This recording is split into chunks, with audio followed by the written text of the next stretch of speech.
आने जाने का पूरा इक्का करके रशीद रत्तोवाल आया और पूरो को लेकर सक्कड़ाली लौट गया। लाजो की दोनों बड़ी बड़ी आंखें बंद दरवाजे पर ही लगी हुई थी। उसने पूरो के पहुंचने से पहले ही खड़ाक से बंद दरवाजे का कुंडा खोल दिया। रशीद ने एक ताला बाहर से लगा दिया था जिससे गांव के लोगों को शक न पड़े। ड्योढ़ी का दरवाजा अंदर से बंद करके पूरो, लाजो और रशीद अपने मकान की सबसे पिछली कोठरी में एक बार तो ऐसे बैठ गए जैसे शेर से डरे हुए हिरणों की डार को कोई नई खोह मिल गई हो। लाजो और पूरो दोनों को लगा जैसे वे साथ खेली हो, साथ पली हो, दोनों एक दूसरे की आत्मा हो, पर समय के फेर से वर्षों के लिए बिछड़ गई हो और आज किसी तूफान के बाद, किसी आंधी के बाद दोनों फिर मिल गई हो। वर्षों के विरह की कहानियां दोनों के होठों पर जम कर रह गई हो। दोनों ही अपनी अपनी कहने को व्याकुल थी, दोनों ही एक दूसरे की सुनने को व्याकुल थी। खाने पीने से निपटते निपटते दिन अच्छी तरह उतर गया था। रशीद यह बात समझता था कि दोनों को अकेले में बैठकर एक दूसरे से अपने दिल की कह सुन लेनी चाहिए।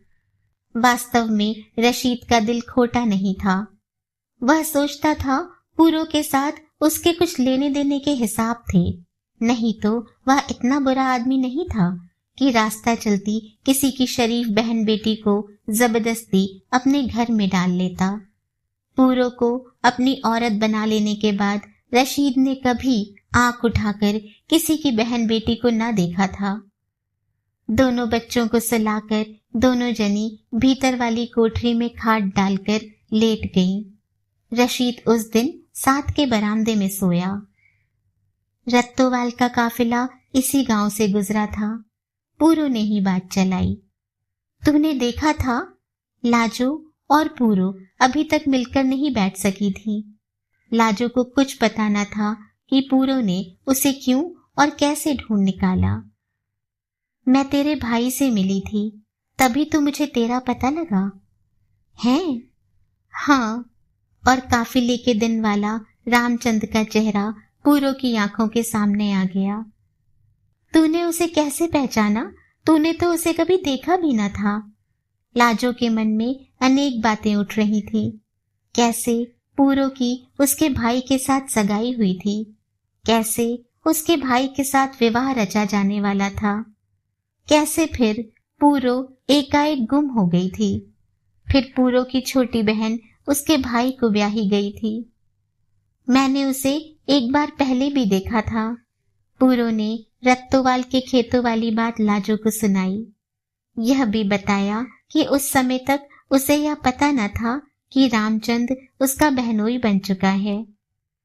मुझे कभी भी कोई खैर खबर नहीं मिली। केवल जिस दिन काफिला इधर से गुजरा, मरे हुए को भी लोग याद करते हैं, उसके नाम से श्राद्ध खिलाते हैं। कभी कभी घर में कोई मेरा नाम भी तो ले लेता होगा। पूरो का गला भर आया। लाजो ने उसे बताया कि उसका पिता तो 2 साल हुए मर चुका था। उसकी माँ कई बार उसका नाम ले लेकर रो लेती थी। मेरी माँ के कर्म, बेटी भी उसके जीते जी मर गई और बहू भी, पूरो ने कहा, और पूरो और लाजो दोनों रोने लगी।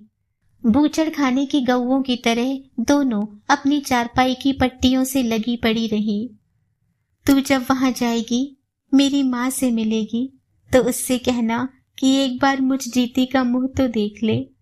पूरो ने रो कर कहा। मैं वहां कहाँ जाऊंगी?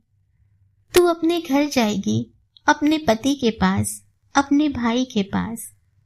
मैं तो जीती मर चुकी हूँ, मुझे अब कौन कबूल करेगा? नहीं लाजो, मैं अपने जीते यह अन्याय न होने दूंगी। तू अपने घर जाएगी, तेरा इसमें क्या दोष है?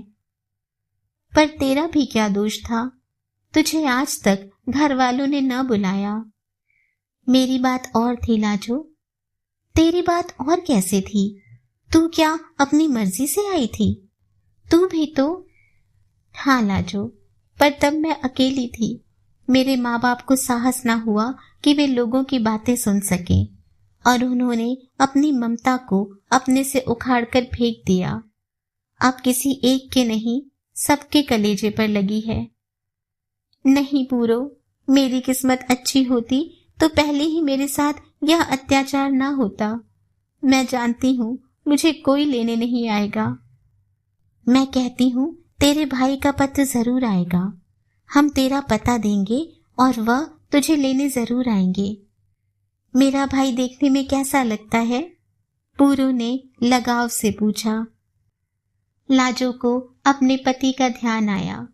वह कैसे उसको देख सकेगी? वह कैसे घर वालों के सामने पड़ सकेगी? लाजो सोचने लगी।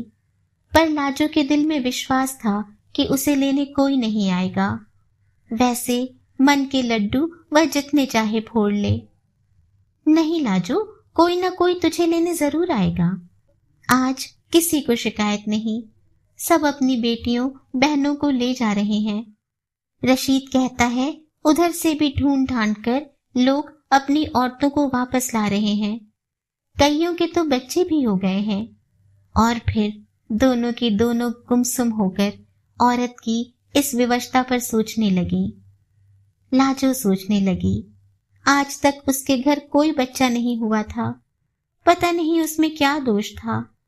आज यही दोष उसे भला, नहीं तो न जाने उसकी क्या हालत होती। जहां वे एक के लिए रोते हैं, अब दो के लिए रो लेंगे।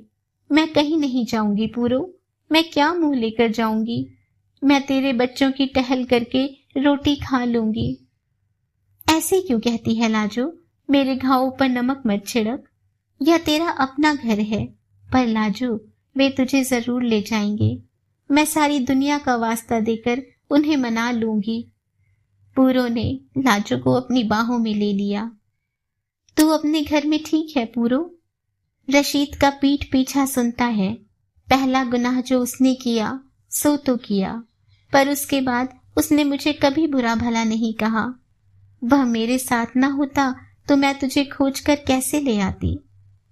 मुझे ले आने में उसने अपनी जान बड़ी जोखिम में डाली। जो कहीं उस राक्षस को पता चल जाता तो वह मेरी उसकी हड्डियों को फूंक कर ही पानी पीता। वे कहाँ फूंकते हैं बावली, वे लोग तो गाड़ देते हैं। पूरो हंस दी। कुछ सही, पर पूरो, कहीं वह इस गांव का पता तो नहीं लगा लेगा। मेरा तो जी डरता है कहीं तुम्हारा बसा हुआ घर ना उजाड़ दूं। अभी तक तो उन्हें तेरी परछाई का भी पता नहीं लगा है। और पूरो ने लाजो के खो जाने के बाद बुढ़िया और बुढ़िया से अपने मिलने की सारी बात कह सुनाई। पहले भी इसी पिछली कोठरी में कई दिनों तक मैंने एक हिंदू लड़की छुपा कर रखी थी। किसी को उसकी हवा तक न लगने दी थी। फिर उस दिन मैं उसे काफिले में छोड़ आई। तुझे भी यहाँ भीतर चोरी चोरी रखूंगी ताकि गांव में कहीं कुछ बात न उड़ जाए। जिस दिन खत पत्तर आ गया तुझे चुपके से ले जाकर लाहौर छोड़ाएंगे। किसी को कानो कान खबर भी ना होगी। और जो उनका पत्र ना आया, मेरा दिल गवाही देता है लाजो, तेरा भाई अवश्य पत्र लिखेगा।